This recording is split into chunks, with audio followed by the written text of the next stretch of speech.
இதுவே நான் அதிகமா பாக்குறேன். பிஜேபி தோற்று போய் ஆட்சியை இழந்தால் கூட எதுவுமே ஒரு நாட்டில் எந்த முன்னேற்றமே பண்ணாமலே எல்லா தவறுகளையும் செய்து கூட இவ்வளவு ஆதரவு அவளுக்கு இருப்பதே நான் பெரிய ஆச்சரியமா பாக்குறேன்.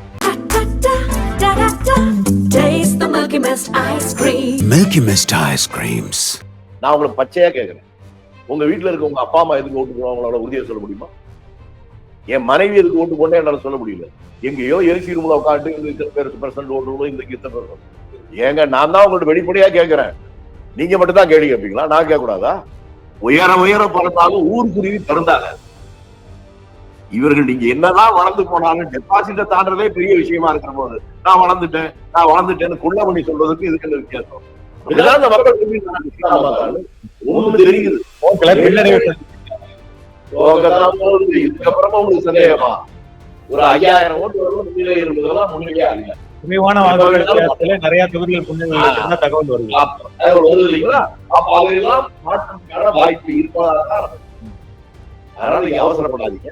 நீங்க விரும்புற நல்ல மாற்றம், மக்கள் விரும்புற மாற்றம் தான் எல்லாரும் மக்களை தான் நீங்க தப்பாடு.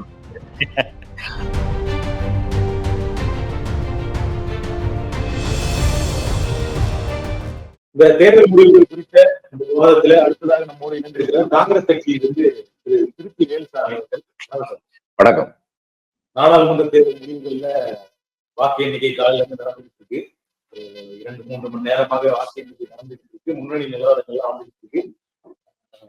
இந்திய அளவுல பார்க்கும்போது தேசிய ஜனநாயக கூட்டணி முன்னணியில பார்க்க முடியுது. கிட்டத்தட்ட தேசிய ஜனநாயக கூட்டணிக்கும் இந்தியா கூட்டணி ஒரு 80 தொகுதிகள் வித்தியாசம் இருக்கு. முன்னிலை நிலவரங்களை வச்சு பாக்குறதான் நான் பார்க்க மாட்டேன். காரணம் உங்க கவனத்துக்காக இதுவே நான் அதிசயமா பாக்குறேன். பிஜேபி தோற்று போய் ஆட்சியை இழந்தால் கூட எதுவுமே ஒரு நாட்டில் எந்த முன்னேற்றமே பண்ணாமலே எல்லா தவறுகளையும் செய்து கூட இவ்வளவு ஆதரவு அவர்களுக்கு இருப்பதே நான் பெரிய ஆச்சரியமா பார்க்கிறேன். அதனால அவர்கள் தான் முன்னணியில் இருக்காங்க, ஆட்சியை பிடிப்பார்கள் அப்படின்னு இந்த நிமிடம் வரை இன்னும் நான் முழுமையாக நம்பல. கருத்து கணிப்புகள் எல்லாமே 150க்கு மேல பாஜக 1-2 கிடையாது. கருத்து கணிப்பு வெளியிட்ட எல்லா ஊடகங்களும் அதான் வெளியிட்ட தகவல் 350. சரி, நான் உங்களை திரும்பி கேட்பேன். வாஜ்பாய் ஆட்சி 2004 எழுந்தாரு. அந்த தேர்தல் இந்த மாதிரி எக்ஸிட் போல் இந்த கருத்து கணிப்பு அதுல யாராவது ஒருத்தர் வாஜ்பாய் தோத்து போனான்னு சொன்னவர் சொல்லுங்க. அதுக்கு பின்னால் எடுத்துங்க 1977 காங்கிரஸ் கட்சி தோத்து போகும் இந்தியாவில் யாராவது ஒரு தனிநபராக சொன்னானா? எதிர்கட்சிகள் ஜெயிக்கும் யாராவது சொல்லியிருப்பாங்களா? நான் இதை சொல்வதற்கு காரணமே கருத்து கணிப்பு என்பதே கருத்து திணிப்பு தான். நான் உங்களை பச்சையா கேட்கிறேன், உங்க வீட்டுல இருக்க உங்க அப்பா அம்மா எதுக்கு ஓட்டு போடுவாங்களோட உறுதியை சொல்ல முடியுமா? என் மனைவி எதுக்கு ஓட்டு போட்டே என்னால சொல்ல முடியல. எங்கேயோ ஏசி ரூம்ல உட்காந்து இந்த இத்தனை பேர் பெர்சன்ட் ஓட்டு இந்த இத்தனை பெர்சன்ட் ஒரு ட்ரெண்ட். இந்த காரணங்களுக்காக இந்த மக்கள் இப்படி இருப்பாங்க என்று அதை ட்ரெண்ட சொல்லலாம். அந்த ட்ரெண்ட் எல்லாருக்கும் ஒரே மாதிரி வரும் இல்ல, எல்லாம் ஒரே மாதிரி இல்ல, ஒவ்வொரு பகுதியிலையும் கூட மாறலாம். ஒரே பிரச்சனை, நிறுவனங்கள் எல்லாமே நான் திரும்பி இந்த ஒரு கருத்து கணிப்பு இருப்பதற்கு கோடிக்கணக்கில் செலவாகும்ல. இவங்க மக்கள் சேவை செய்யறதுக்கு எடுக்கிறாங்களா? சொல்லுங்க, எனக்கு புரியல. நிறுவனங்கள் எல்லாமே லாப நோக்கத்தோட தானே செயல்படும். அந்த லாப நோக்கம் எந்த அடிப்படையில் உங்களுக்கு வரும்? 2 வகையில தான் அந்த கருத்து கணிப்புகள். ஒன்று, தங்களுடைய உணர்வை, தங்களுடைய விருப்பத்தை, தங்களுடைய ஆசையை பொதுமக்கள் மத்தியில் பரப்புவதற்கு சில பேர் பண்ணலாம். மற்றவர்கள் அவர்களுக்கு யார் பணம் கொடுத்து இதை செய்யப்படுகிறார்களோ அதற்கு சாதகமா பண்ணலாம். உங்களுக்கு எல்லாருக்கும் தெரிஞ்சது சொல்றேன், பிரசாந்த் கிஷோர் எல்லாரும் தெரிஞ்சவர் தானே. அவர் சொல்றதுதான் எதுக்கு சொல்றாரு? அவருக்கு யார் பணம் கொடுக்கிறார்களோ அவருக்கு ஆதரவா தானே சொல்றாரு. இதுதான் நிறுவனம். அதனால அதை வச்செல்லாம் நான் பணம் எடுக்க மாட்டேன். நீங்க அவங்க நல்ல வேலை 650 இடத்துல பிஜேபி ஜெயிக்கும் சொல்லாம இருந்தாங்களா நிறுவனங்கள். தமிழ்நாட்டை கூட நீங்க சொல்ற அந்த நிறுவனங்கள் தான் 16 இடங்களில் பாஜக ஜெயிக்கும் சொன்னாங்க. தமிழ்நாட்டுல ஒரு தொகுதியை தவிர்த்து எல்லா தொகுதிகளிலும் இந்தியா கூட்டணி திமுக தலைமையிலான தமிழ்நாட்டுல கூட்டணி வந்து முன்னிலையில இருக்காங்க. தர்மபுரி தொகுதியில் மட்டும் பாமக தலைவர் அன்புமணியுடைய மனைவி சௌமியா அன்புமணி 15,000 வாக்குகள் வித்தியாசத்துல முன்னிலையில இருக்காங்க. இந்த ஒரு தொகுதியில் அவங்க பாஜக கூட்டணி முன்னிலையில் இருக்கிறத எப்படி பார்க்க தனிப்பட்ட முறையிலே சௌமியானுடைய உடன்பிறவா சகோதரி, அது வேறு. ஆனால் அதே தொகுதியில அவருடைய கணவர் அன்புமணி தோத்தாரு போன தடவை. முழு நேர அரசியலில் இருக்கிறவர் தோற்கடிக்கப்படுகிறார், அரசியலை வேடிக்கை மட்டும் பார்த்தவர் ஜெயிக்கப்படுகிறார் என்றால் நீங்க அதை எப்படி எடுத்துக்க போறீங்க? ஏங்க நான் தான் உங்கள்ட்ட வெளிப்படையா கேட்கிறேன், நீங்க மட்டும் தான் கேள்வி கேட்பீங்களா? நான் கேட்க கூடாதா? ஜனநாயகத்தில் இவன் தான் பெரியவன், இதுதான் பெரிய கட்சி, இவன் சாதாரண ஆளு, இவனை வீழ்த்தவே முடியாது என்றெல்லாம் எதுவும் கிடையாது என்பதுதான் ஜனநாயகத்துடைய மிகப்பெரிய பலம். அந்த வகையில் அப்படித்தான் பார்க்க முடியும். இவரை யாரும் ஜெயிக்க வைக்க முடியாது, இவரை யாரும் தோற்கடிக்க முடியாது என்பதெல்லாம் பாஜக போட்டியிட்டு சந்தித்திருக்கிறார். அவருக்கு எதிராக திமுக தங்கத்தமிழ் செல்வன் முன்னிலையில் இருக்கிறார். இப்போ மொத்தமா தமிழ்நாடு அப்படிங்கிறத நம்ம பார்க்கும்போது திமுக தொகுதிகளில் இருக்கிறாங்க தவிர, இரண்டாவதா ஒரு பெர்ஃபார்மன்ஸ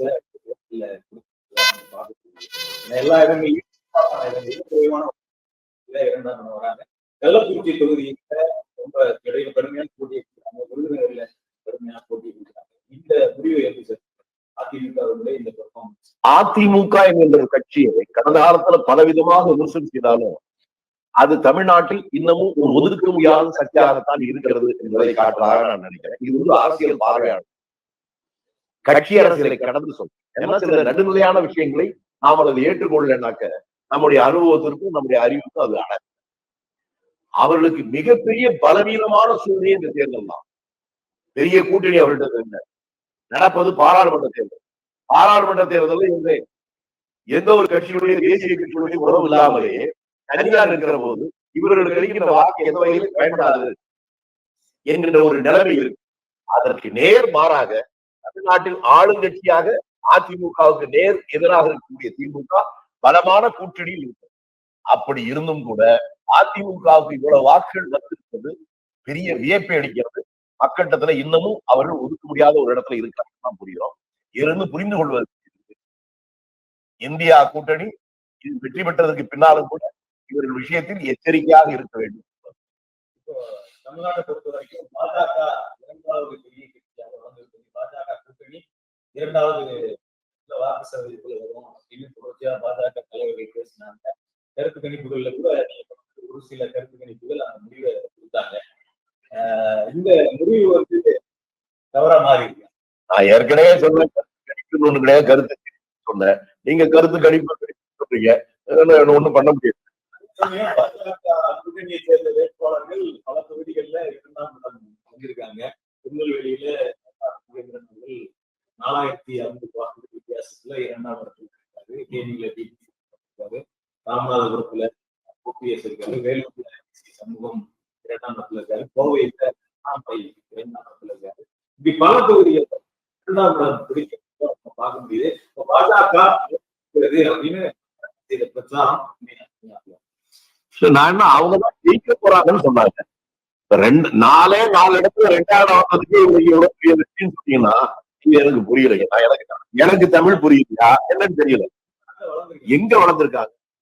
என்ன வளர்ந்தாலும் உயர உயர பிறந்தாலும் ஊருக்குருவி பிறந்தாங்க. இவர்கள் நீங்க என்னதான் வளர்ந்து போனாலும் டெபாசிட்ட தாண்டதே பெரிய விஷயமா இருக்கிற போது நான் வளர்ந்துட்டேன்னு குள்ளமணி சொல்றதுக்கு இதுக்கு என்ன வித்தியாசம்? என்ன கொஞ்சம் நேத்து வரல என்ன சொன்னீங்க? எங்க பாஜகவுடைய தமிழ்நாடு தலைவர் அவர் தான் பெரிய தலைவர், அவர் ஜெயிக்கிறத யாரும் தடுக்க முடியாது சொன்னீங்களா? அது நீங்க 2வது நடந்ததே பெரிய வெற்றி சொன்னீங்கன்னா முதல்ல சொன்னது பம்மாத்து வேலையா அல்லது இப்ப சொல்றது அதான் அந்த வாக்கு சதவீதத்தை அதிகப்படுத்தி இந்த முறை வந்து தமிழ்நாட்டுல பெரிய அளவுல இம்ப்ரூவ் பண்ணி காட்டும். 2வது கொஞ்சம் முன்னாடிதான் சொன்னீங்க தமிழ்நாட்டில் 2வது வாக்கு அதிமுக இருக்கு. 2வது இடத்துக்கு வந்திருந்தாங்கன்னா ஒரு இடத்துல ஜெயிக்காம 2வது இடத்துக்கு பாஜக கூட்டணி வந்திருந்தால் அவர்கள் வளர்ந்து கொண்டிருக்கிறார்கள் என்கின்ற உங்க வாதம். ஆனா அது இல்லையே. இவ்வளவு பலவீனமான சூழலையும் 2வது இடத்துக்கு அதிமுக இவங்க வரல. அப்ப அவங்க வளர்வதை போல இப்ப இந்தியாவுல யார் ஆட்சி அமைக்க போகிறார்கள் அப்படின்ற வெற்றியை தீர்மானிக்கிறதுல 5 பெரிய மாநிலங்களை சொல்லுவாங்க. முதல்ல உத்தரப்பிரதேசம், அங்க 80 தொகுதிகள் இருக்கு. ரெண்டாவது மகாராஷ்டிரா 48 தொகுதிகள் இருக்கு. மேற்கு வங்கம் 3வது 42 தொகுதி இருக்கு. 4வது 5வது இடங்கள்ல பீகாரும் தமிழ்நாடும் இருக்கு. 40 தொகுதிகள் தலா 2 மாநிலங்கள் இருக்கு. இப்ப இந்த 5 மாநிலங்கள்ல 4 மாநிலங்கள்ல இந்தியா கூட்டணியை சேர்ந்த கட்சிகளுடைய எண்ணிக்கை அதிகமா இருக்கு முன்னிலையில இருக்கிறதுல. பீகாரில் மட்டும் இந்தியா கூட்டணி இந்த 5ல பின்னடைவு சந்திச்சிருக்கு. இந்த முடிவு இன்று மாலை இறுதி முடிவு வரும்போது எதிரொலிக்குமா? இது இந்த முடிவு முன்னிலை அதாவது என்னை பொறுத்தவரை பீகார் இன்னைக்கு வருகிற செய்தி என்னை பொறுத்தவரையில் நான் எதிர்பார்க்கிறேன். மற்ற இடங்களில் நான் எதிர்பார்க்கிறேன். பீகாரில் மட்டும்தான் எதிர்பார்ப்பு மாறி இருக்கு. உத்தரப்பிரதேசம் மிகப்பெரிய தோல்வி பாஜக சந்தித்திருப்பதை நான் முன்கூட்டியே நான் யூகிக்க முடிந்தது. மகாராஷ்டிராவிலேயோ அல்லது தமிழ்நாடு எந்த அடிப்படையில இந்த தோல்வி இந்த பின்னடைவை சந்திச்சிருக்காங்கன்னு நினைக்கிறீங்க? உத்தரப்பிரதேசம் ஏற்கனவே ஒரு சின்ன மேற்கு உத்தரப்பிரதேசம் அங்க போனவரை பாஜக அகிலேஷ் யாதவ் ஊருக்குள்ளே போக முடியும். மிகப்பெரிய கலவரம் நடக்கிறது. அதற்கு காரணம் அந்த பகுதியில் பரவலாக இஸ்லாமியர்கள் இருக்காங்க. அவர்களுக்கு நேரடியாக சீக்கியர்கள் எல்லா ஊர்களிலும் பலமா இருந்தாங்க. அதனால ஜாட்கள் சீக்கியர்களா மாறி அந்த 2 பேருக்குள்ளான மிகப்பெரிய மோதல். அந்த மோதல்ல அங்கே 100% வெற்றி பாஜக போனவரை கிடைக்கும்.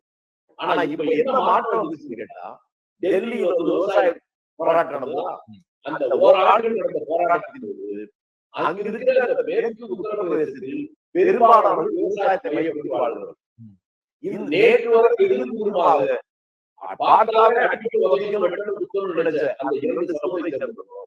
அந்த போராட்டத்தில் ஒரு இடத்திலேயே ஒரு ஆண்டு இருக்கிற போது அந்த சோழமை எந்த இடத்துல பாஜக யார் போக முடியாதோ அந்த பகுதியில் பாஜக யோகியே போக முடியும். இந்த மாற்றம் வெளியில் இருக்கிறதுனால பல பேருக்கு தெரியாம இருந்தலாம். அந்த அர்த்தம் இது போல மிகப்பெரிய பலமாக போன முறை 62 இடங்கள் அந்த தொகுதி இந்த முறை அதுல பாதிகள் வருவதற்கு வாய்ப்பு இல்லை என்பது நிரூபிச்சு. தமிழ்நாடு தெரிந்ததுதான். ஒரு இடத்துல நீங்க தர்மபுரியில இந்த கூட்டணி தோற்றால் கூட அதுவே நான் நினைக்கிறேன். 39 இடங்கள் வெல்லும் என்பதுதான் என்னுடைய எதிர்பார்ப்பு. நீங்க வருத்தப்படுறீங்க. அது உங்க ஆதங்கம். வீட்டுக்கு ஒரு பலாபலத்துக்கு என்னோட ஆதங்கம் இல்ல. 2ஆம் இடம் வந்திருக்காருல்ல அவரு. எங்க வீட்டுக்கு ஒரு பலாபலத்துக்கு அவர் இருக்குல்ல. அதனால இங்கே பெரிய மாநிலங்கள் வந்திருப்பதற்கும் அதே நேரம் சின்ன சின்ன மாநிலங்களில் அவர்கள் வந்திருக்கிறார்கள் என்பதற்கு வேற ஒண்ணு பார்க்கணும். எல்லையோர மாநிலம் அருணாச்சலம் இருக்கு, மேகாலயா அதெல்லாம் இருக்கு, நாகாலாந்து அந்த மாதிரி சின்ன யூனியன் டெரிட்டரி பாருங்க, அதுவும் எல்லை புறத்துல இருக்குது. அங்கெல்லாம் பாதுகாப்பு இயற்கையாக அதுக்காக இந்திய ராணுவம் அங்கே குவிக்கப்பட்டிருக்கும். அந்த மக்களுக்கு விரும்பாவிட்டாலும் இது முன்னிலை நிலவரங்கள்ல நிறைய மாற்றங்கள் வந்துகிட்டு இருக்கு. 288 தொகுதிகள்ல தேசிய ஜனநாயக கூட்டணி முன்னிலையில இருக்கு. 234 இந்தியா கூட்டணியுடைய முன்னிலை அதிகரிச்சிருக்கு. இந்த டிஃபரன்ஸ்ங்கிறது கிட்டத்தட்ட 50 தொகுதியாக சுருக்கி இருக்கிறது. இப்ப நீங்க கன்டினியூ பண்ணுங்க சார். இந்த 50 தொகுதி அதுல 20 மாறினால 20 குறையும் கூடும். ஒரு 20 மாற்றங்கள் அதுதான் கணிப்பு. அதனால இது ஒரு பெரிய மாற்றம். இது 3வது நிலை தான்.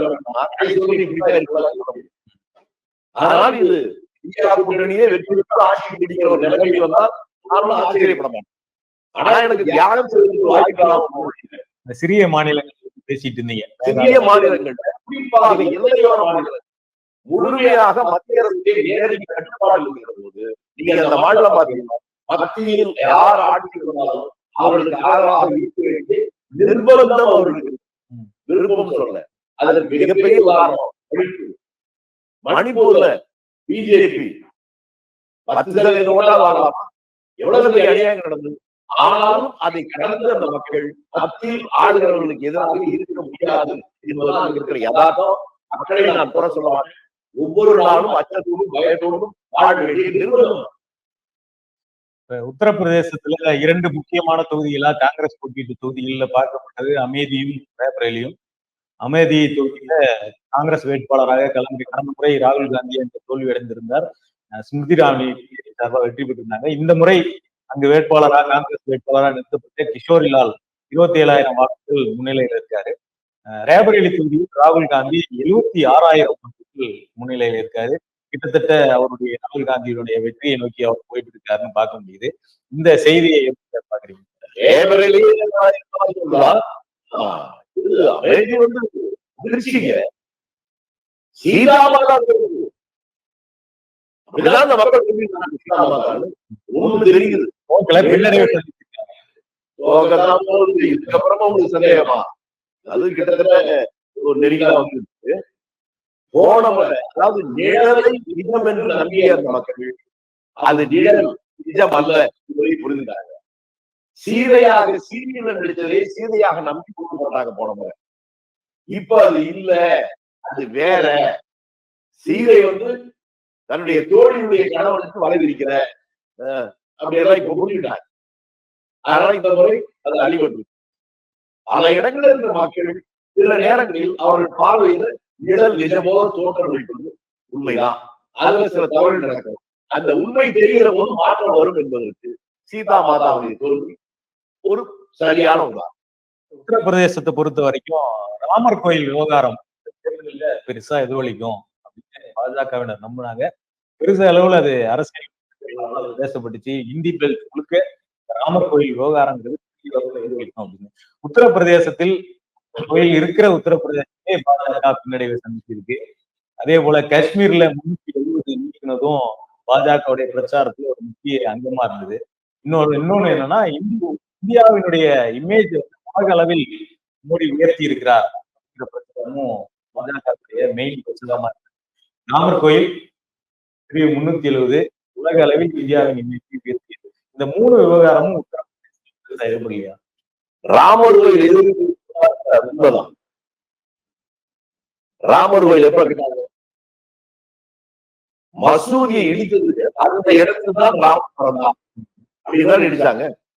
இப்ப அதுக்கு கோயில் ராமர் பிறந்த இடத்துல கோயில் கட்டினாங்க. அதே இடத்துல கட்டினாங்க.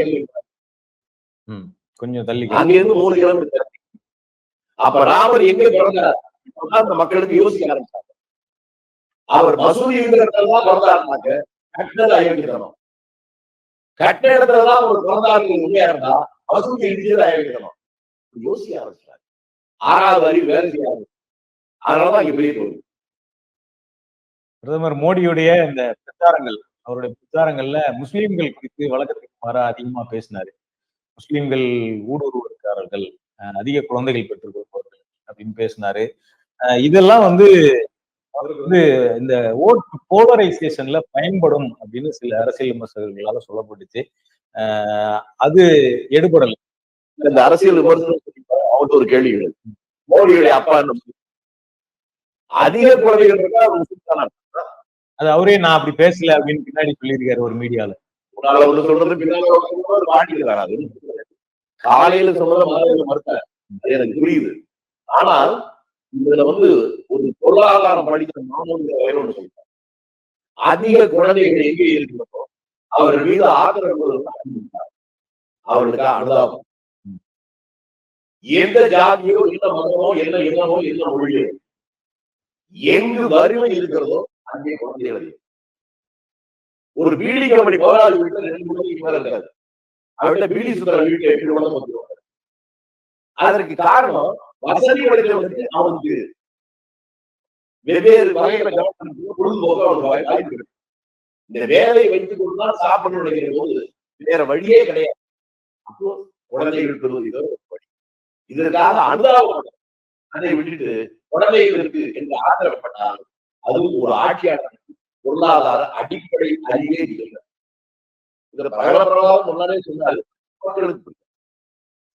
இன்னொரு முக்கியமானது கேரளாவுல காங்கிரஸுக்கும் காங்கிரஸ் கட்சிக்கும் தான் இடையில போட்டி அப்படிங்கிறது தான் எல்லாராலையும் சொல்லப்பட்டுச்சு. அங்க பாஜக இது வரைக்கும் கேரளா வரலாற்றுல ஒரு எம்பி கூட இது வரைக்கும் ஜெயிச்சது. இந்த முறை 2 தொகுதிகள்ல பாஜக முன்னிலையில வர்றதை பார்க்க முடியுது. குறிப்பா திருச்சூர் தொகுதியில நடிகர் சுரேஷ் கோபி 22,000 வாக்குகள் வித்தியாசத்துல முன்னிலை பெற்றிருக்காரு.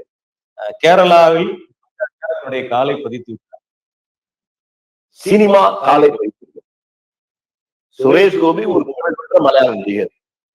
பாஜக ஜெயிக்காத அந்த மாநிலத்தில் அந்த ஒரு தொகுதியில மட்டும் வாங்கணும். பாஜக சுரேஷ் கோபி, வெறும் சுரேஷ் கோபி, நடிகர் சுரேஷ் கோபி. அவர் நிறைய உண்மையாக சினிமாவில் நினைச்சாலும் மக்களுக்கு புகழ் வர முடியும்.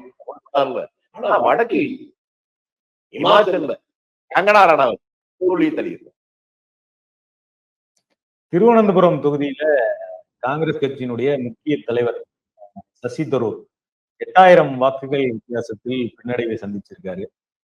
கேரளாவில் பின்னடைவை சந்தித்த 2வது தொகுதி அது.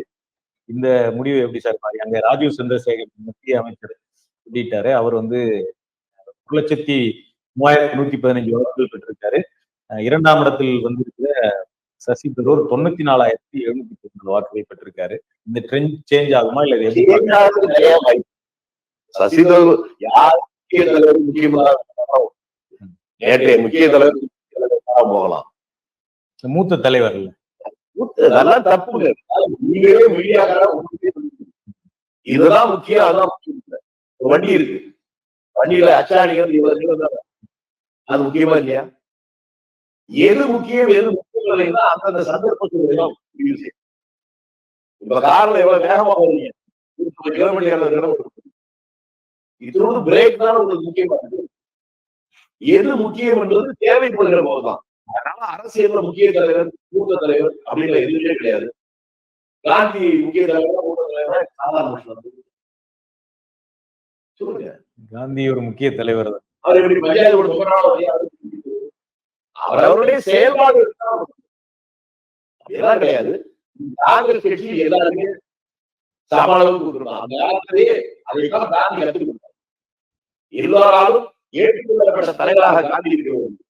ஒரு சாதாரண தொண்டர் என்ன கேள்வி கேட்கலாம், அதற்கு அவர் பதில் பொறுமையாக இருக்கிறார். அதுக்கு மிகப்பெரிய உதாரணம் அவர் தலைவராக இருக்கிறது மிக சாதாரணமாக தொண்டராக இருக்கிறது தமிழ்நாட்டில் காமராஜர்.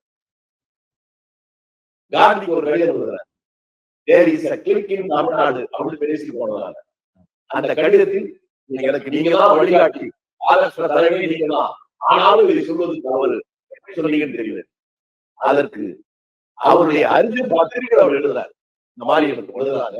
அதுக்கப்புறம் விசாரிச்சு நான் அங்கு சென்றிருந்த போது அருகில் சொன்னதை வைத்துக் கொண்டு அப்படிப்பட்ட ஒரு கருத்தை சொல்லிட்டேன். அதற்காக என்னுடைய வருத்தத்தை தெரிவித்தேன். இதுதான் காங்கிரஸ். இதுல பெரியவர் சின்னவர் எல்லாம் கிடையாது. தலைவர் எதை சொன்னாலும் ஓகே பாக்ஸ் போடுறது மற்ற இடங்கள் இருக்கலாம், காங்கிரஸ் கட்சி அது கிடையாது. அதனால இந்த கட்சி எப்போது வேண்டுமானாலும் யார் வேணாலும் முக்கிய இடத்துக்கு போக முடியும் இருந்தாலும். கர்நாடகாவில் காங்கிரஸ் கட்சி ஆட்சியில இருக்கு. அங்க முடிவுகள் கர்நாடகாவில நிறைய கட்சிகள் எதிர்பார்த்திருந்தாங்க ஆட்சிக்கு வந்ததுனால.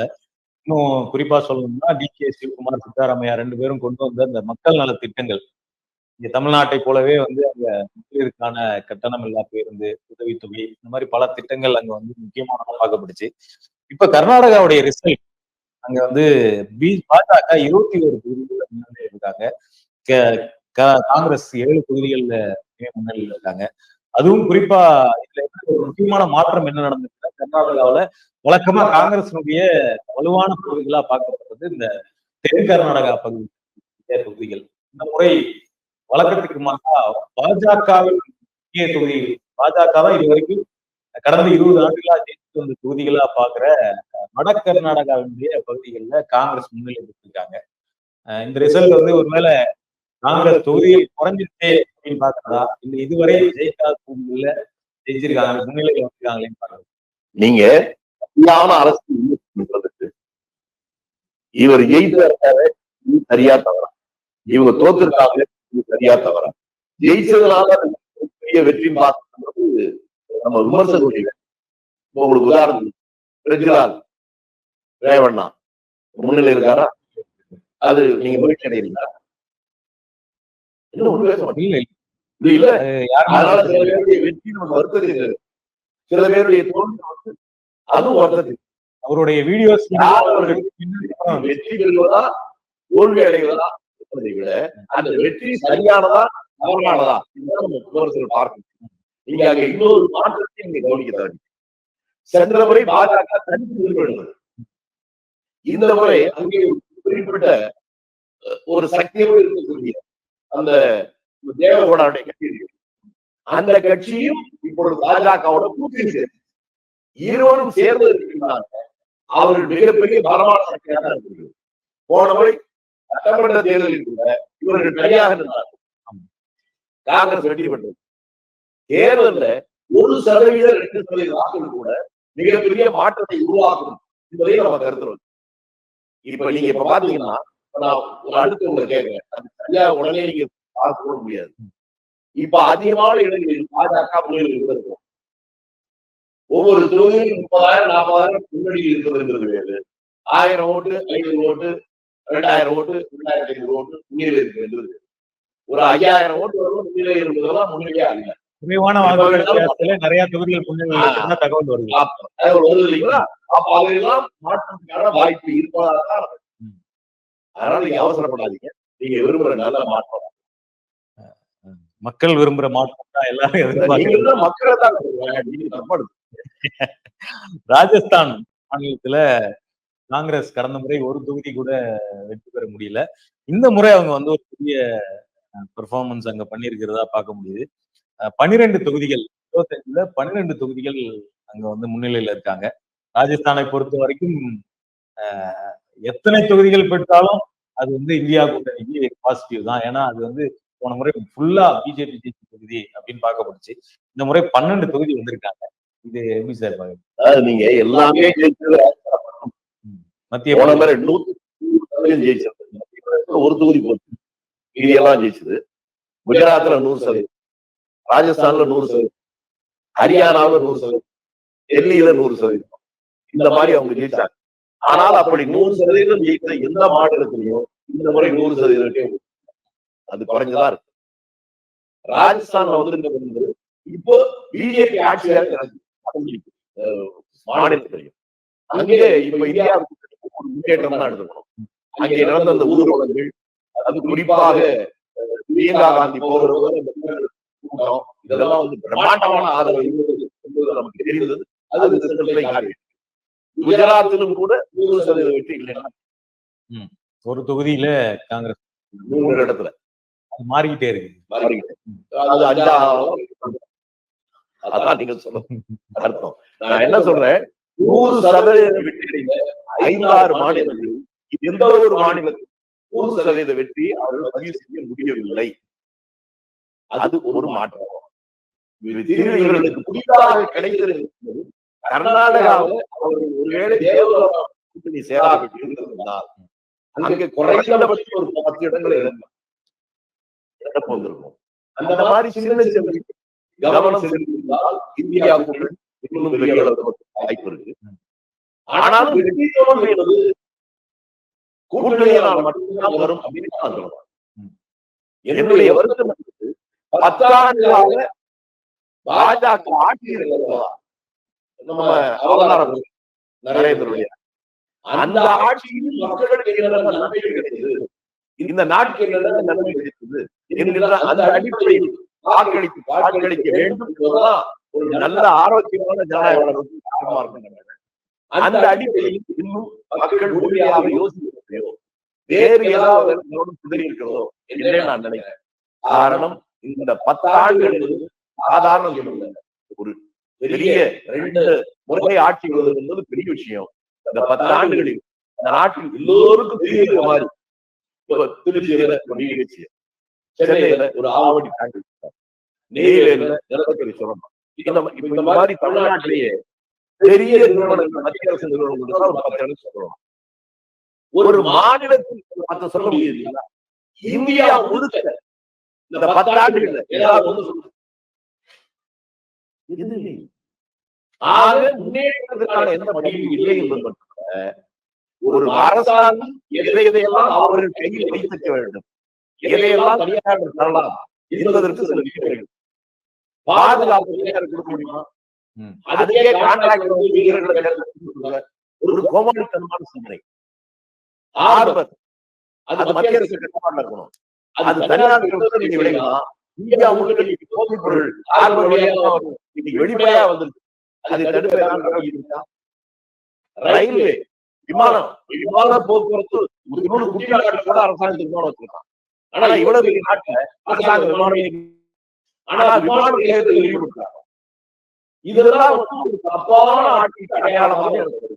இவ்வளவு பெரிய பிரச்சனை நீங்க சொல்றீங்கல்ல சார், இதெல்லாம் ஒரு மக்களுக்கு ஒரு எதிர்ப்பா மாறி ஒரு வேவா மாறின மாதிரி இருக்கு. அதைத்தான் நான் சொல்றேங்க. இந்த பார்வையும் பார்ப்பதற்கு மக்கள் தவறிவிட்டார்கள். நான் சொல்றேன் அந்த மாதிரி பார்வை பார்க்கணும்னால் இவர்கள் சந்திக்க வேண்டும். அதாவது குடியிடம் காக்கையிடம் எதிர்பார்க்கிறாங்க, காக்கையிடம் இது மாதிரி பாடம்னு நினைக்கிறாங்க. அது போல எதுவுமே செய்யாத ஆட்சி இதுதான் செய்யுது என்று அவர்கள் நம்பினால் என்ன பண்ண முடியும்? ஜனநாயகத்தை பெரும்பான்மை என்ன சொல்றதோ அதை ஏற்றுக்கொண்டுதான் ஆக வேண்டும். பெரும்பான்மை மக்கள் இந்த முறை பெரும்பான்மை ஆதரவை தந்திருக்கக்கூடிய பாஜக நம்பப்படுகிற இதை நான் ரசிக்கவில்லை. இந்த மக்கள் மீது அந்த நம்பிக்கை குறைந்திருக்கிறது. இவர்கள் இன்னும் விழிப்போடு இல்லை. விழிப்போடு இல்லாத விழிப்புணர்வை எப்படி ஏற்படுத்துவது என்றால் அவர்களை குற்றம் சொல்வதில்லை, அவர்களுக்கு விழிப்புணர்வை ஏற்படுத்தணும். ஜனநாயகத்துடைய வெற்றி என்பது அந்த ஜனநாயகம் இருக்கக்கூடிய நாட்டில் இருக்கக்கூடிய மக்கள் விழிப்போடு ஆட்சியுடைய செயல்பாடுகளை ஒரு காவல் நாயை போல கண்காணிக்க வேண்டும். அதுதான் ஜனநாயகத்துடைய வெற்றி. அந்த இடத்திலிருந்து நம்ம மக்கள் கொஞ்சம் தவறி இருக்கிறார்கள். அவர்களை மீண்டும் அந்த இடத்திற்கு கொண்டு போக வேண்டியது பொது வாழ்க்கையில் தன்னை ஈடுபடுத்திக் கொண்டிருக்கிறவர்களுடைய கடமை. நானும் ஒருவராக நினைக்கிறேன். அதை தொடர்ந்து சார், இப்ப மகாராஷ்டிரா வரைக்கும் மிக இந்த தேர்தல்ல ஒரு வெற்றி தோல்வி கணிக்கிறதுல ரொம்ப சிக்கலா பார்க்கப்பட்ட மாநிலமா மகாராஷ்டிரா இருக்கு. ஏன்னா வந்து ரெண்டு முக்கியமான கட்சிகள், அங்க இருந்து ரெண்டு முக்கியமான கட்சிகள் ரெண்டா உடைஞ்சிருக்கு. ஒன்று சிவசேனா கட்சியும் தேசியவாத காங்கிரஸ் கட்சியும். இப்ப இந்த கிட்டத்தட்ட 6 கட்சிகள் முக்கிய போட்டியில இருந்திருக்காங்க. இந்த இதுல வந்து சிவசேனா கட்சியுடைய அதிக எம்எல்ஏக்களும் ஏக்நாத் சிண்டே போனாங்க. அதே மாதிரி தேசியவாத காங்கிரஸ் கட்சியுடைய அதிக எம்எல்ஏக்கள் எம்பிக்கள் வந்து அஜித் பவார் கூட தான் பண்ணாங்க. இவங்க ரெண்டு பேருமே பாஜக கூட்டணியில இருக்காங்க. அப்படி இருக்கும்போது ரிசல்ட் வேற மாதிரி வந்திருக்கு. இந்தியா கூட்டணி வந்து லீடிங்ல நிறைய தொகுதிகள்ல போயிட்டு இருக்கு. இந்த மாற்றம் எப்படி சார்? அதாவது உடைந்து போராட்டம் ரெண்டு செய்தி வித்தியாசம். அஜித் பவார், இந்த ரெண்டு பேரும் அந்த நிலையெடுப்பு பாஜக என்ன சொல்லுது? அஜித் பவார் சேர்றதுனால அவர்தான் மிகப்பெரிய முதல் மன்னன். ஏக்நாத் சிண்டேக்கு போறதுனால அவன் கோடிக்கணக்கான 1000கணக்கான பண்ணிட்டான். அங்கே சேர்ந்தவனே புரிதல் ஆயிட்டாங்க. அவர்களுக்கு எந்த நடவடிக்கை? இது ஒரு புறம். இவர்கள் என்னதான் மாதிரி ஆட்சி அதிகாரத்தில் போனாலும் கூட மக்கள் மகாராஷ்டிராவில் மக்கள் விழிப்போடு இருக்கிறார்கள் என்பதற்கு இது உதாரணம். கட்சிகளை விடலாம். ஒரு காலத்தில் கர்நாடகத்தில் நடந்தது சொல்றேன். உங்களை போன்றவர்களுக்கு தெரிந்திருக்க நியாயம் இல்லை. 81 அந்த காலங்களில் அப்ப என்ன பத்திரிகைகள் ஊடகங்கள் இல்லை. ஆயாராம் காரணம் ஒரு எம்எல்ஏவோ எம்பி காலையில ஒரு கட்சி, மத்தியானம் ஒரு கட்சி, சாயந்தரம் ஒரு கட்சி, இப்படி இந்தியாவுக்கு போயிருக்கீங்க. அப்ப கர்நாடகத்துல மட்டும்தான் அந்த ஒரு ஊர்ல மக்களுக்கு ஒரு மாற்றம். இப்படி கட்சி மாறின 2 எம்பிகளை 4-5 எம்எல்ஏக்களை சொந்த ஊர்ல பொதுமக்களை கட்டி வச்சிருந்தாங்க. அந்த ஒரு ஊர்ல பண்ண நிகழ்ச்சி இந்தியாவுக்கு மாற்றம். அதை போல அதான் உங்களுக்கு முதல் வெறும் பிரதிநிதிகளை மட்டுமே தள்ளி ஒரு ஜனநாயக வாழ்க்கை ஓட்டு போடுவதோடு தன்னுடைய கடமை முடிவு வைக்காமல் நடவடிக்கைகளை கண்காணிக்க வேண்டியது வாக்காளருடைய கடமை. அப்படி கண்காணித்து சரி என்றால் அதிலும் தவறு என்றால் அது தவறு என்று அதற்காக குரல் கொடுப்பது அவருடைய கடமை என்பதை இந்த மக்கள் புரிந்து கொள்வதற்கு மகாராஷ்டிரா ஒரு முன்னுதாரணமாக. கட்சியுடைய அதிகாரப்பூர்வ சின்னங்கள் ஏக்நாத் சிண்டே கிட்டையும் அஜித் பவார் கிட்டையும் தான் இருந்தது. இவங்க 2 பேருக்கு உத்தவ் தாக்கரேவுக்கும் சரத்பவாருக்கும் கிடைச்சது புதிய சின்னங்கள் தான். அப்படி இருந்துமே வாக்குகள் வந்து முன்னிலை மாறி இருக்கு. நடக்கும். இந்த சின்னத்துக்கு ஓட்டு போட வேண்டாம், அந்த ஊர்ல மக்கள் ஓட்டவே மாட்டாங்க. சின்னம் ஒரு முக்கியமான ஃபேக்டரா பார்த்து தானே தேர்தல் ஆணையத்தின் மேல விமர்சனங்கள் வைக்கப்பட்டு. அது சின்னத்துக்காக மட்டும்தான் ஓட்டு போடலாம். பணம் நிக்க மாட்டான். அந்த சின்னத்துக்கு வேட்பாளர் வாக்காளர் நான் ஒரு கட்சியில இருக்கேன். நான் வேணா போட்டு போடலாம்.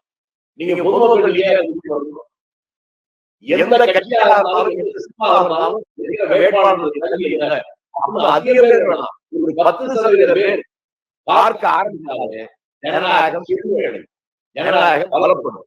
அதுதான் என்னை பொறுத்தவரை நான் விரும்புவேன். இப்ப முன்னணி நிலவரங்களை பொறுத்த வரைக்கும் இப்ப மாறி வந்திருக்கு. 294 தொகுதிகள்ல தேசிய ஜனநாயக கூட்டணி முன்னிலையில இருக்கு. 229 தொகுதிகள்ல இந்தியா கூட்டணி முன்னிலையில இருக்கு. இந்த எண்ணிக்கையை வச்சு பார்த்தாலுமே எக்ஸிட் போல்ல வந்த நம்பர்ஸ் அப்படிங்கிறது தவறு அப்படிங்கிறத நிரூபிக்கிற வகையில தான் இந்த நம்பர்ஸ் வந்திருக்கு. ஏன்னா இந்தியா கூட்டணிக்கு எந்த எக்ஸிட் போலுமே 200 தொகுதிகளுக்கு மேல பிடிப்பாங்க அப்படிங்கறத சொல்லல. 229 அப்படிங்கிற எண்ணிக்கையை அடைஞ்சிருக்காங்க. இன்னும் ஒரு 60-64 இடங்கள் டிஃபரன்ஸ் இருக்கு ரெண்டு இதுக்கு இடையில. இந்த எண்ணிக்கைங்கிறது மாலை வரைக்கும் போகும் நினைக்கிறேன். அவ்வளவு சீக்கிரம் மாற மாதிரி தெரியல. மாலை வரைக்கும் வந்து வழக்கமா நம்ம தேர்தல்களை பார்த்தோம்னா மதியத்துக்கு மேல ஓரளவுக்கு தெரிஞ்சிடும் இவர் தான் பிரதமரா வரப்போறாரு, இந்த கட்சி ஆட்சி அமைக்க போகுது அப்படிங்கிறது. இந்த முறை கொஞ்சம் வித்தியாசமாக மாலை வரைக்கும் இழுபறி நீடிச்சுட்டு இருக்கு. கள்ளக்குறிச்சி தொகுதியுடைய 6 ரவுண்டு வாக்கு முடிவுகள் வந்திருக்கிறது. ஒரு கடும் போட்டி இருந்தது அதிமுகவுக்கும் திமுகவுக்கும் இடையில. திமுக மலையரசன் 1,51,953 வாக்குகள் பெற்றிருக்கிறார். அதிமுக வேட்பாளர் குமரகுரு 1,34,644 வாக்குகள் பெற்றிருக்கிறார். கிட்டத்தட்ட ஒரு 17,000 வாக்குகள் லீடிங்ல திமுக இருக்கு. கிட்டத்தட்ட முன்னாடி இருந்ததை விட கொஞ்சம் அதிகமான லீடிங்ல திமுக போயிட்டு தான் நம்ம பார்க்க முடியுது. ஜார்க்கண்ட் மாநிலம் அங்க வந்து அதோடைய முதலமைச்சர் ஹேமந்த் சோரன் கைது செய்திருக்காரு. அது வந்து பழங்குடிகள் பெரிய இம்பாக்ட் கிரியேட் பண்ணும் அப்படின்னு பார்க்கப்பட்டுச்சு. ஆனா ஜார்க்கண்ட் மாநிலத்துல இந்தியா கூட்டணி பின்னடைவை சந்திச்சு பார்க்க முடியுது. ஒரு 4 தொகுதிகள் மட்டும் இந்தியா கூட்டணி முன்னிலையில இருக்கு. 10 தொகுதிகள்ல பாஜக முன்னிலையில இருக்கு. இது இத்தனை பிரச்சாரம் அந்த கைது ஒரு முதலமைச்சர் செய்யப்பட்டதை மக்கள் சரியா ரிசீவ் பண்ண முடியும். சென்ற முறை பாஜக ஜார்க்கண்ட்ல தெரியல பார்க்க இதை விட கூட. ஆக சென்ற முறையோட அது கம்மியாயிடுச்சு. ஆனா நீங்க திரும்பி திரும்பி எத்தனை முறை சொன்னாலும் எக்ஸிட் போல் அதே சொல்லிட்டீங்க. மருந்து குடிக்கிற போது குரங்க நினைக்காதீங்க அப்படின்னு ஒண்ணு சொல்லுவாங்க. அது மாதிரி ஆயிடுச்சு. முதலமைச்சர் கைது செய்யப்பட்டதை மக்கள் ரிசீவ் பண்ணலையா சார்? அது வேற. இந்த கருத்து கணிப்புன்னு சொல்லிட்டு அது கருத்து கணிப்பு அது விட்டுருங்க. அதை விட்டுருங்க. அதுக்காக நீங்க வார்த்தையை மாத்தி கொண்டு கருத்து கணிப்புகள் தவறா மாறி இருக்குன்னு நான் சொல்றேன். கருத்து கணிப்பை பற்றி பேசுவது நாம் அதை முழுமையாக புரிந்து கொள்ளலாம். அதனால சொல்றேன், இதை மக்கள் புரிந்து கொள்ளல, அவங்கள்ட்ட விழிப்புணர்ச்சி வரணும் அப்படிங்கிறது வேற. கருத்து கணிப்பு சொன்னாங்க வேற. கருத்து கணிப்பை எந்த காலத்திலும் ஏற்றுக்கொள்ளும். அதான் முன்னாலே சொன்னேன், சொன்னேன். இந்த மக்களுடைய மனோநிலை இது ஆதரவாக இருப்பதை போல மிக கடுமையா இருக்கு, அந்த விதமா இருக்கு. இதான் சொல்லுவேன். கருத்து கணிப்புதான் இல்ல. பல இடங்களில அதுக்கு உதாரணமாக நான் மகாராஷ்டிரா இவர்கள் என்னதான் மாறி போனாலும் கூட சின்னங்கள் அவரிடத்துல இருந்தாலும் கூட அதை மாற்றி அந்த மக்கள் ஓட்டு கொடுத்தாங்க. அந்த வாக்காளர்கள் சின்னத்தை பார்க்கல, கொடியின் வண்ணத்தை பார்க்கல, வேட்பாளர்கள் செயல்பாடுகள் அதை பார்க்க வாக்களிக்கிறார். அந்த சிந்தனை இந்தியா முழுக்க வரணும். Okay sir. இப்ப இருக்கக்கூடிய முன்னிலை நிலவரத்தை பொறுத்த வரைக்கும் ஸ்டார் கேண்டிடேட்டா பார்க்கப்பட்ட பாஜக வேட்பாளரா நின்ன பிரதமர் வேட்பாளர் நரேந்திர மோடி இடையில ஒரு பின்னடைவை சந்திச்சார். அவர் மீண்டும் முன்னிலையில இருக்காரு. காங்கிரஸ் ராகுல் காந்தி முன்னிலையில் இருக்கார். நிதின் கட்காரி முன்னிலையில் இருக்கிறார். அமித்ஷா முன்னிலையில் இருக்கிறார். அகிலேஷ் யாதவ் சமாஜ்வாதி கட்சியின் தலைவர் முன்னிலையில் இருக்கிறார். ராஜ்நாத் சிங் முன்னிலையில் இருக்கிறார், பாதுகாப்புத்துறை அமைச்சர். அகிலேஷ் யாதவுடைய மனைவி டிம்பிள் யாதவ் அவங்களும் முன்னிலையில் இருக்கிறாங்க. அசாதுதீன் பின்னடைவை சந்தித்திருக்காரு. இன்னும் வந்துகிட்டே இருக்கு. பாடலிபுத்திரா தொகுதியில லல்லு மகள் நிஷா பாரதி அவங்க முன்னிலையில் இருக்காங்க. இப்ப வெஸ்ட் பெங்கால் அதுவும் ஒரு பெரிய மாநிலத்துல மிக முக்கியமான மாநிலம், இந்தியாவில் அதிக தொகுதிகளை கொண்ட மாநிலம். அங்க வந்து திரிணாமுல் காங்கிரஸ் கட்சி முன்னிலையில இருக்கு. அவங்கதான் அங்க ஆளுங்கட்சி. ஆனா இந்த முறை வந்து பாஜக கடந்த முறை 18 தொகுதிகளை வெற்றி பெற்றிருந்தாங்க.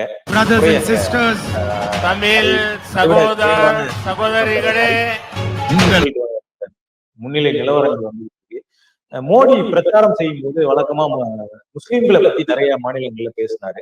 அதே ஒரு மேற்கு வங்காளத்துல பேசும்போது அந்த பிரச்சாரத்துல அங்க வந்து வேற டோன் இருந்துச்சு அவர்கிட்ட. அங்க வந்து அவர் முஸ்லிம்களை பத்தி பேசல. அங்க வந்து அவர் வந்து நாங்க வந்து இந்த முத்தலாக் இது பண்ணி முஸ்லிம் பெண்களுக்கு விடுதலை கொடுத்தோம் அப்படின்னு பேசினார். இப்ப வெஸ்ட் பெங்கால்ல மட்டும் மோடியுடைய டோன் மாறினதுக்கும் இந்த ரிசல்ட்டுக்கும் ஏதாவது தொடர்பு? அதாவது நீங்க ஒவ்வொன்றையும் தனியா முத்தலாக்கள் வந்து பெண்களை பாதுகாக்கணும் அப்படின்றாரு. யசோதாமனுடைய வாழ்க்கை முத்தலாக் விளையாட்டீங்க ஆமாவா இல்லையா? பெண்கள் பாதுகாக்கிறது முத்தலாக்கள் வந்து பாதுகாக்கிற மற்றவர்கள் அதை சொல்லுகிறவருக்கு அந்த இருக்கான்னு பார்க்கலாம். இரண்டாவது மேற்கு வங்கத்தில் நடக்கிறத பாஜக அந்த மக்களுடைய எல்லா இடங்களிலும் மக்களுடைய உணர்ச்சியை தூண்டுவதற்கு மட்டுமே சிந்திச்சு அதுக்காகவே செயல்படுறதுக்கு மிகப்பெரிய உதாரணம் மேற்கு வங்கத்தில் 7ஆம் கட்ட தேர்தல் நடந்தது. முதல் நாள் தான் தமிழ்நாட்டுல கன்னியாகுமரியில் விவேகானந்தர் ஆலய வந்து என்ன பண்ணாரு? தியானம் பண்ணாரு. அதுக்கு மேல உட்கார்ந்து ஏசி போட்டு தியானம் பண்ணார். ஏன் பண்ணார் தெரியுமா? விவேகானந்தர் அவருடைய குருநாதர் ராமகிருஷ்ணன் இவர்கள் எல்லாமே ஒரு பெரிய இந்தியாவிலே ஒரு மாநிலத்துல அதிகமா அவருடைய டிவோட்டிஸ் இருக்கிறாரோ வெஸ்ட் பெங்கால். அந்த வெஸ்ட் பெங்காலுடைய கடைசி தேர்தல் நடக்கிறது. அந்த போலிக்கு முதல் நாள் போய் இங்க உட்கார்ந்து இது ஒரு பெரிய செய்தியாகி அந்த உணர்ச்சியை கூட்டத்தை பண்ணாங்க. ஆனால் இதெல்லாம் பண்ணியும் கூட அந்த பெரிய வெற்றியை அவர்கள் ஈட்ட முடியவில்லை. போலித்தனமாக சென்டிமெண்ட்டை மட்டும் தூண்டிவிட்டு வெற்றி பெறுவது என்பது முன்னால பெரிய வெற்றியை கிடைத்தது. இப்ப அதை தாண்டி அதே செஞ்சுட்டு இருந்தாங்க. இப்ப அது இல்லைன்னு இருக்கு. நமக்கு ஒரு ஆறுதலை தருகிறது. இன்னும் உணர்ச்சியை ஒதுக்கிவிட்டு வெறும் ஆட்சியுடைய ஏற்பாடுகள் மட்டும் வாக்களிப்பதற்கு மக்கள் தயாராகி கொண்டிருக்கிறார். மீதம் இருக்கிறோம். ஆந்திரா இந்த 2 மாநிலங்கள்லயும் சட்டமன்ற தேர்தல், நாடாளுமன்ற தேர்தல் இது ரெண்டுமே சேர்ந்து நடந்திருக்கு. இந்த 2 தேர்தல்களிலுமே ஆந்திராவில் 2 மாநிலங்களிலுமே ஆளுங்கட்சியாக இருந்தவர்கள் எந்த கூட்டணியிலும் இல்லாம இருந்தாங்க. இங்க ஒய்எஸ்ஆர் அவர் வந்து எந்த கூட்டணியிலும் இல்லாம இருந்தார், ஜெகன்மோகன் ரெட்டி. இந்த பக்கம் நவீன் பட்நாயக் அவரும் கூட்டணியில் இல்லாம தனியாவே நின்னாரு. இந்த 2 மாநிலங்களில் பாஜக முன்னிலை பெற்றிருக்கு அதிக தொகுதிகள்ல. ஒடிசாவுல பாஜக அதிகமாகவே முன்னிலை பெற்றிருக்காங்க. ஆந்திராவிலும் தெலுங்கு தேசம் கட்சி தான் பெரும்பாலான முன்னிலை பெற்றிருக்கு. இந்த 2 மாநில முடிவுகள் தெலுங்கு தேசம் யாரும் சந்திரபாபு நாயுடு அவர் தேர்தல் பிரச்சாரம் அவர் வந்து மோடி பேசுனது குறித்து பேசினதை இவர் பேசல. அவர் விளம்பரத்திலையும் நோட்டீஸ்லயும் தேர்தல் அறிக்கை எங்கேயுமே மோடி போடல. அப்போ ஒரு தெளிவா இருக்கிறார். அதனாலதான் அவர் அதனால அது மோடி அது நாயுடு. ஒடிசாவுல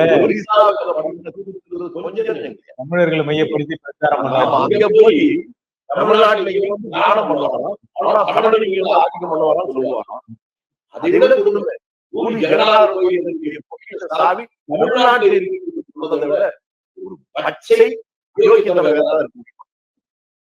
அது அந்த மக்களுடைய உணர்ச்சியை தூண்டிச்சே ஒழிய அறிவுபூர்வமாக யோசிக்கல. மீண்டும் நான் அந்த இடத்துல வந்தேன். அறிவுபூர்வமாக சிந்திக்கிற அந்த திறனை இந்த நாட்டு மக்கள் மத்தியில இன்னும் வளர்க்க வேண்டிய சூழ்நிலை தான் இருக்கு. வழக்கத்துக்கு மாறாக இந்த தேர்தல் பிரச்சாரத்துல கான்ஸ்டிடியூஷன் மேடைக்கு வந்திருக்கு. வழக்கமா தேர்தல் பிரச்சாரத்துல நாங்க இதை பண்றோம், அவங்க தப்பு பண்ணிட்டாங்க அப்படிங்கிறத மாற்றி குற்றம் சாட்டிடுவாங்க. இந்த தேர்தல் பிரச்சாரம் முறையா கான்ஸ்டிடியூஷன் மேடைக்கு வந்திருக்கு. பெரும்பாலான பிரச்சாரங்கள்ல கான்ஸ்டிடியூஷன் மேடையில கூட்டணி கட்சிகளுடைய தலைவர்கள் வந்து பேசியிருக்காங்க. இதை காப்பாற்றுதான் இந்த தேர்தல் நடக்கிறது அப்படின்னு. அதுல 2 விஷயம். கான்ஸ்டிடியூஷன் என்பது கல்வெட்டு அல்ல. அப்படின்னா கல்வெட்டு இந்தியாவில கான்ஸ்டிடியூஷன் அப்புறம் 100க்கு மேற்பட்ட முறை எப்படி மாறி இருக்கு? திருத்திருக்காங்களா? திருத்த கொண்டு வந்திருக்காங்களா? அப்ப கான்ஸ்டிடியூஷன் என்பது நிரந்தரமான அந்தந்த சூழலையும் மக்களுக்கு சட்டமையுடைய சட்டத்திற்காக மக்களுக்கு அந்த சட்டம் பாதிப்பு தருகிற போது அதை மாற்றுவதற்கு தயாராக அதனால இப்போ சட்டத்தை பற்றி பேசுவது சரி. அந்த சட்டத்தை பற்றி பேசுகிறப்போ எது சரியோ எது தவறோ அதை புரிந்து கொண்டு அடுத்த மாற்றத்துக்கு அது அடங்கும். Taste the Milky Mist ice cream. Milky Mist ice creams. மின்னம்பலம்.com தமிழின் முதல் மொபைல் பத்திரிகை.